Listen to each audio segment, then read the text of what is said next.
नमस्कार, आपणा सर्वांचे खूप खूप स्वागत आहे। आज आहे मंगळवार, नवरात्रामधली अष्टमी। आज आपण पंच अग्नी हा विधी आपापल्या घरी करत असतो। तर हा विधी कसा करायचा हे संपूर्ण माहिती आज मी आपल्याला देणार आहे।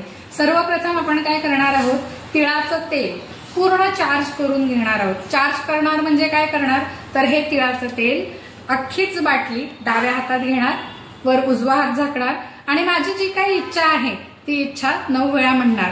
या इच्छेमुळे काय होणार की हे संपूर्ण तेलच ऍक्टिव्हेट होणार आहे। त्यानंतर आपण पाहणार आहोत की इथे मी थोडीशी एक मांडणी केलेली आहे। तर ही मांडणी अशी आहे, यामध्ये 2 त्रिकोण वरती ठेवलेले आहेत की ज्याची टोकं वरती आहे। मध्ये जे आहे ते फा मा असं याला म्हटलं जातं, असं हे फामा चिन्ह आहे आणि त्याच्यामध्ये ही तामण ठेवलेलं आहे। या तामणात पाणी ठेवणार आहे आणि पाण्यामध्ये याच्यात दिवा ठेवला जाईल। त्याच्यानंतर खाली जे आहेत तर खाली हे 2 आपल्या बाजूला आलेले त्रिकोण आहेत। वरची जी आहेत त्रिकोण ते म्हणजे ईश्वराकडनं मिळणारी स्वर्गीय जी आपल्याला एनर्जी आहे त्यासाठी, आणि खालचे जे आहेत तर भूतलावरनं पृथ्वी तलावरनं जे आपल्याला आशीर्वाद मिळतात तर ते आपल्याला मिळावेत आणि हे दोन्हीही संयुक्त होऊन आपल्याला मिळावेत, म्हणून मधला फा आणि मा आहे। आज मंगळवार आहे त्यामुळे आपण ह्याच्यामध्ये जी खाच दिसते आहे या खाचेमध्ये अख्खे मसूर किंवा मसुराची डाळ आपण भरणार आहोत। ही भरल्यानंतर आपण हे जे दिवे इथे तयार केलेले आहेत याच्यामध्ये ते तेल घालणार आहोत आणि ते ठेवून आपण प्रज्वलित करणार आहोत। याचा उपयोग असा होतो की वास्तूमध्ये कोणत्याही प्रकारची जर नकारात्मक ऊर्जा असेल ती पूर्णपणे निघून जायला मदत होते। हा विधी किमान 8 तास आपले दिवे जे आपण प्रज्वलित करणार आहोत ते तेवत राहिले पाहिजेत। असंच तुम्ही प्रत्येक रूम मध्ये, म्हणजे जसं आता आम्ही हे हॉलमध्ये करतो आहोत, असंच प्रत्येक बेडरूम मध्ये, किचन मध्ये, देवघर वेगळं असेल तर देवघरात सुद्धा एकदा करावं।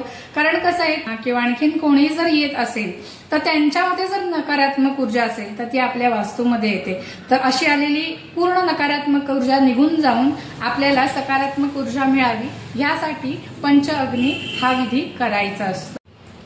असा हा पंचाग्नीचा विधी जर तुम्हाला सोमवारी करायचा असेल तर सोमवारी जिथे आता आम्ही मसूर भरलेले आहेत तर तिथे तुम्ही तांदूळ भरू शकता किंवा पांढरे तीळ देखील भरू शकता।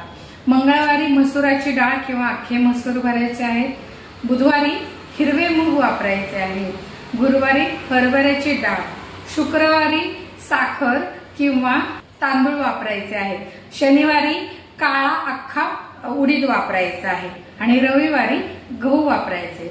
विधी करून झाल्यानंतर हे जे धान्य आहे हे आपण पक्ष्यांना खाऊ घालायचं आहे। आपल्याला माहिती कशी वाटली ती आम्हाला नक्की कळवा आणि आपल्याला जर हे किट पंचाग्नीचं हवं असेल तर त्यासाठी सुद्धा मी सोनाली जामदार, माझी मैत्रीण आहे भावना कोटक, त्याच्यानंतर स्मिता जामदार, या सगळ्यांना तुम्ही संपर्क साधू शकता। याचा तुम्हाला डिस्क्रिप्शन बॉक्समध्ये नंबर दिला जाईल। धन्यवाद।